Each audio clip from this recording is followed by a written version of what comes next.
yung mga nakaraang interview ko sa inyo, may mga bagsak si Brian sa class niya, sa subject niya. In-explain ko naman na pagdating sa bagsak, kayang-kaya namang habulin kasi bata pa. Tsaka in-explain ko rin doon sa sponsor natin na kaya may bagsak yung bata kasi mas priority niya sa ngayon yung maghanap buhay, kaya may mga absent siya. Bilang nanay naman, kumusta ka naman? Ayos naman po. Tinitis pag nakala yung mga namimiss ko na po sila. Kasi alam mo naman yung mga tao, syempre gusto nila mapag-aral yung anak mo. Kaya sana ikaw din ang magpursige sa bata. Kasi po, gaya na akin sinabi, mas marami pa ang kikitain ng bata pag napagtapos siya ng pag-aaral. Daddy Frankie, tayo na'y tumulong, kaagapay mo. Puntahan natin si Brian, mga kababayan. Ay, nanay ni Brian. Galing kami sa bahay nila. Wala daw si Brian. Kaya kakausapin natin tong nanay. Sino pong nakaalala kay Brian, mga kababayan?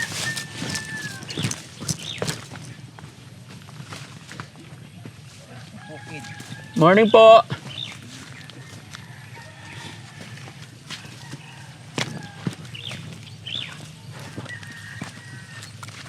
Hello, Nay. Good morning. Kumusta po kayo? Anong kinukuha nyo dyan? Laki, Nay. Magandang umaga. Usap muna tayo. Papait. Marami? Konti na po. Kunti na? Kangkong na lang. Sawa na rin kayo sa kangkong? Sawa na. Ha? Sawa na. Kumusta ang buhay-buhay? Ayos na. Nakakaraos. Kumusta yung mga anak mo po? Ayos naman po. Si Brian nasaan? Nasa Pampanga po. Pauwi na daw dito yun. Kailan uuwi? Ngayon po. Ngayon? Nagbabiyahe na po sila. Nasa biyahe na. Po. Ano bang ginagawa niya sa Pampanga? Ano po, nagagawa po siya ng cortina blinds. Oh, Sa pinsan ko po. sa pinsan mo, doon na siya nagtatrabaho. Opo. Bakit siya uuwi ngayon? Papasok pa po siya. Very good. Kailan pasok niya? Sa 8 daw po. This coming 8. So anong petsa ngayon? 6. 6. So Monday. Hello, Mother. Good morning. Ano niyo po siya? Nanay niyo? Nanay ko po. Nanay. Patingin na nakuha niyo, Nay. Kukunti. Ay, Maraming bulalag. pwede pa ba to? Matanda na eh. Matanda na yung kumuha, matanda rin yung nakuha. Joke lang, Nay. Mas masarap na yung medyo young. Pero siguro dahil sinasaid na, no?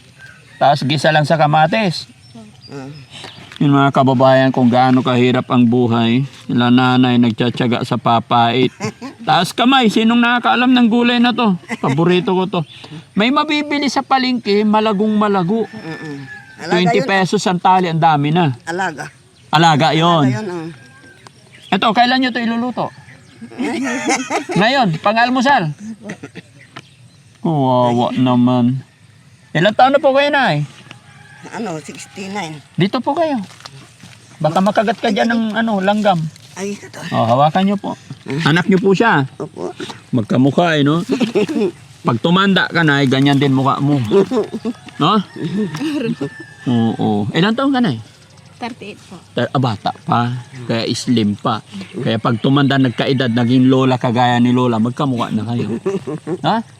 Nay, kaya kami nagpunta dito, yung nagbigay sa inyo ng pera nakaraan, si Ma'am, pangalan nito, sorry lang mga kababayan.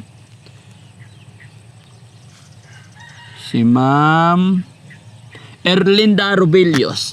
Natatandaan mo yon? Natatandaan mo? Magkano binigay niya pera nakaraan? Yung una po. Oo. Ano po? Oh, basta nagbigay sila ng pera. Ngayon nagbigay ulit.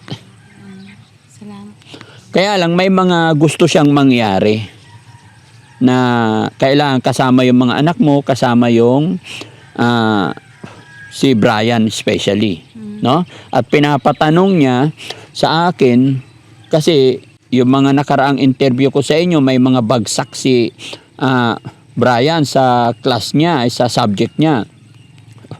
In-explain ko naman na pagdating sa bagsak, kayang-kaya namang habulin kasi bata pa. Tsaka in-explain ko rin doon sa sponsor natin na kaya may bagsak yung bata kasi sa bata kasi mas priority niya sa ngayon yung maghanap buhay kaya may mga absent siya. Pero para sa akin kasi, oo, sa mga ano talaga, hindi maganda. Pero nadaanan ko rin yan noon, nung maliit ako. Kayang-kayang habulin. Kaya nangyari yung mga bagsak na yun nga, dahil sa kahirapan ng buhay. Gusto niyang kumita. In-explain ko, naintindihan naman ni Ma'am Rubelios. No? Ma'am Erlinda Rubelios. Ma'am Erlinda Rubelios, kung mapapanood mo tong video na ito, maraming salamat. Salamat po at eto, nandito kami. Wala sila sa bahay nila, kaya inabot ko, sinundo ko sila rito sa bukid. So, nagpadala si Ma'am Rubelios ng 30,000. Pero sabi niya, ang 6,000 is pinapabigay niya sa team, yung 26,000 is para sa anak nyo, para sa inyong pamilya. Pero babasahin ko lang po yung message niya kasi alam nyo naman ma'am, kung ano yung request or sinasabi ng mga sponsor is sinusunod ko lang po. Kaya ngayon sana ang gusto kong mangyari, to pa rin yung request ng sponsor. Pero kung wala si Brian, magsiset tayo ng araw para mabalikan kita. Okay? Para pagdating ko is nandito siya. Ayan. Sabi niya, sorry guys, hindi 30,000. 30,835. Okay, babasahin ko lang po yung sinabi ng sponsor mga kabayan. No? Possible estimated allocation of 30,835 pesos. Grocery, 10,000. Ayun. Sabi niya, ang grocery halagang 10,000. Yung grocery daw, yung 10,000, ibibili natin ng grocery. Pero wag po kayong mag-alala, pag bibili kasi gusto ko kasama ikaw tsaka si Brian at iba mo pang mga anak kung pwede, kung sinong pwede isama. Di ba? And then, sabi niya, grocery worth 10,000 pesos with include one item on the blue sheet. Sabi niya, blue sheet. Ayan. MY Sun Happy Time assorted biscuit, 600 pesos. Number 3, Mang Inasal Family Fiesta. All Chicken Inasal Picho, 1,075 pesos. Number 4, Mang Inasal Family Fiesta. Hindi ko maintindihan. No? Siguro ang gusto niya mangyari ma'am, kasi 30,835, 10,000 pesos grocery. And then siguro gusto niya dalhin ko kayo sa Mang Inasal, pakakainin ko kayo. And then, yung 12,000 pesos is school supply. Ayan, may mga text yan, ma'am, ha? Oh, 12,000 pesos school supply. Tapos, letter C, merienda or money for DFTM, 6,000 pesos. So, ang mapupunta sa inyo, ma'am, is 24,835. Ayan, merienda.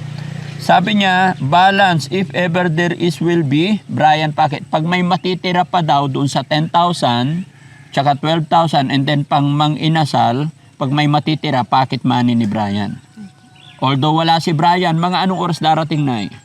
Hindi ko po kasi nagkakabiyahe lang po daw. Okay. So ganito na lang na para hindi masayang ang oras, kukunin namin ang cellphone number mo, tawagan ka namin or magsisit tayo ng araw para balikan ka namin para pagdating namin is naka-ready ka na po. Ha? Opo. Kay tatay na. Sinong tatay?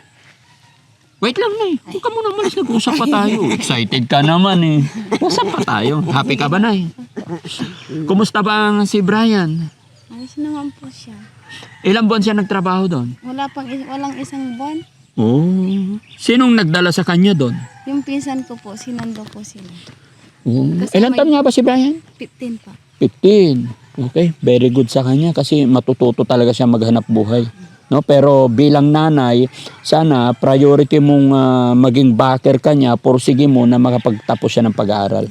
Dahil sa sipag at bait ni Brian, malaki ang potential niya at mas magkakaroon siya ng magandang future kung makapagtapos ng pag-aaral kahit papano. Mahirap kasi pag hindi siya nakapag-aaral. Bilang nanay naman, kumusta ka naman? Ayos naman po. Tinitis pag nakala yung mga ano. Hmm?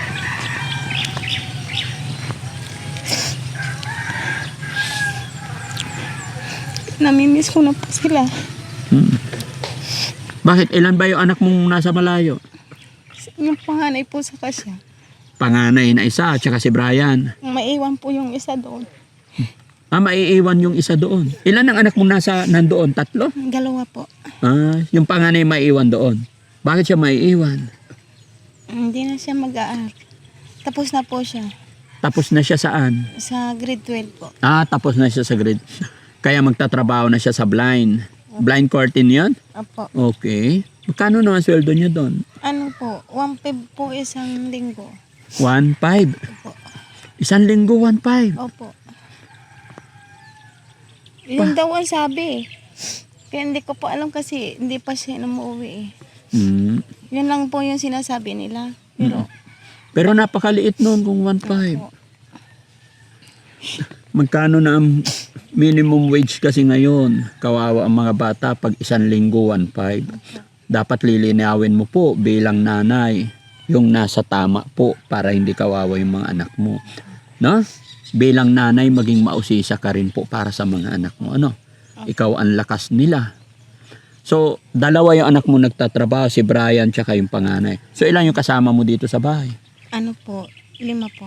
5. Bali 7 yung anak mo, no? May kumusta naman ikaw bilang single mother dito? Nahihirapan po. Tinitibayan ko lang po yung loob ko para sa mga anak ko. Focus ka lang muna sa mga anak mo. Gaya ng sinabi ko, ikaw ang lakas ng mga anak mo. Kahit anong hirap, pag nandyan ang nanay, magiging matatag din yung mga anak mo. Basta keep on praying lang tayo, wag lang tayo mawalan ng pag-asa. So, sure, how you gonna sure po na darating si Brian today? Kasi po, nag-text po yung kuya niya. Ha? Babiyahin na po doon. Okay. So, bukas is Sunday. Pwede ka na puntahan dito bukas. Pwede ba natin siya puntahan bukas? Oo. Pero bandang hapon na tayo. Kahit gabihin okay lang. Kasi wala silang cellphone. Wala ba kayong cellphone? Yung po, tablet ng anak ko po. Tablet na? Yung doon po. Hindi, yung sa inyo po. Yun na lang kayong tatay. Wala ka, hindi, sagutin mo tanong ko, wala ka ba cellphone na? Mandun po yung tablet ng anak ko. Pwede makontak yon. Opo. Kasi mahirap kasi makipag-communicate kami sa iba-ibang tao. Gusto ko yun, pag nag-message kami, tumawag kami sa'yo mismo, kaya tinatanong ko kung meron, kaya pasensya na po. No? After ng usapan natin na to, kunin nyo yung contact nila ha. Pero ang gusto ko na, pupunta kami rito bukas mga 3 or 4. O sabihin natin 3 p.m. At alas 3 ng hapon nandito kami, naka-ready na po kayo. Susundin lang natin yung sinabi ng sponsor, no? Para bilan. Ilan ba yung anak mong papasok? 4 po. Oh, very good. May yung budget na binigay ni Madam Robilios, Erlinda Robilios is school supply. So, ibig sabihin, damay na lahat ng magkano yung school supply dito? O 12,000. So, basta ibibigay ko sa inyo yung pera pag nandito na si Brian at sasamahan ko kayo mamalingki. Mag-grocery, mamili ng school supply, and then kakain kayo. Okay ba yon? Opo. O, sige. No? So yun mga kababayan, mga kabarangay, abangan nyo na lang po yung balik namin. Babalikan namin bukas kasi wala si Brian. Sakto po bago mag-school pasukan ay mabibilhan natin. May nabili na po ba kayo mga gamit ng mga bata? Yung lang po, grade 1 lang po yung nabilihan ko. Buti may pera. No? Saan kayo nakakuha pambili ng gamit ng grade 1? Yung po, pinadala ng yung panganay ko po. Okay. At saka sabi ni Ma'am Erlinda Robilios, pinapatanong niya ako kung porsigido si Brian na mag-aral. Baka sakali matulungan pa nila. Kasi alam mo naman yung mga tao, syempre gusto nila mapag-aral yung anak mo. Kaya sana ikaw din ang magpursigi sa bata. No? Opo. Kasi po, gaya na aking sinabi, mas marami pa ang kikitain ng bata pag napagtapos siya ng pag-aaral. Kasi kawawa, at young age, nagtatrabaho. Although, yun, naintindihan ko na yung sitwasyon kasi nga po, kailangan ninyo. Kasi nga, wala siyang tatay. Pero, may paraan pa kasi bata ka pa na. Mag-isip ka pa rin ng iba na ikaw ang maghanap buhay. Hindi ko pa po maiwan po yung anak ko pong maliit. Ilang taon ba yung maliit? 2 taon po. Hindi pwede ipaalala kay Lola? Hinihingal na po siya. Ay, hinihingal na. Oo. Ba't gano'n, no? Laging si lolo't lola ang ginagawang yaya, ano? Hinihingal na ba si Lola? Oo. Okay, so ganun lang muna mga kababayan, mga kabarangay. Abangan nyo po yung pagbabalik namin. Anong masasabi ni nanay kay Ma'am Erlinda Rubilios? Maraming salamat po sa inyo. Sa tulong niyo po. Okay, sige. So yan mga kababayan, maraming salamat. Kita-kits tayo sa next upload kung paano sila mamili ng school supply and mag-grocery. At magkaroon din sila ng bonding. God bless po. Thank you.